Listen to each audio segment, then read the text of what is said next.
สบายดีครอบครัวคังเซนนะฮักทานเนาะอยากจะมาบอกถึงบรรยากาศของเอ็มแคมในงานครั้งนี้ซึ่งเข้าไปสัมผัสและรู้สึกว่าแต่ละคนเนี่ยมีความเป็นพลังมีความเป็นทีมเดียวกันบอกว่าจะเป็นนักสัมมนากรของรวมหรือแม้แต่คณะดีเรคเตอร์รู้สึกว่าเข้าไปแล้วรู้สึกว่าเป็นทีมเดียวกันเป็นบิ๊กทีมเลยสามารถเกิดพลังครั้งยิ่งใหญ่บรรยากาศ2 มื้อ 1 คืนเนาะเกิดสิ่งใหม่ๆเกิดขึ้นซึ่งเป็นเวอร์ชั่นใหม่เป็นความภาคภูมิใจที่ได้มีการจัดงานครั้งยิ่งใหญ่ครั้งนี้ผลลัพธ์หลากหลายก็คือเห็นทุกคนมีพลัง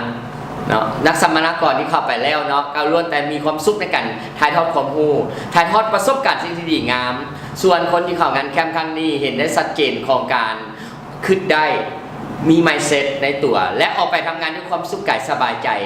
และหมายถึงว่าเมทีมและลูกทีมมีความเข้าใจกันหลายขึ้นโดยรูปแบบการทำงานที่ถูกต้องด้วยรูปแบบการรู้ลักษณะที่ชัดเจนได้เห็นสิ่งต่างๆเกิดขึ้นอย่างชัดเจนฉะนั้นขอฝากไว้บุคคลท่านใดที่ได้พาองค์กรเข้าไปงานแคมป์จะง่ายขึ้นชัดเจนขึ้นได้ความสามัคคีกันอย่างท่องแท้และจะพากับองค์กรก้าวไปสู่ก้าวความสำเร็จอย่างแน่นอนพบกันอยู่ที่งานแคมป์ครั้งต่อไป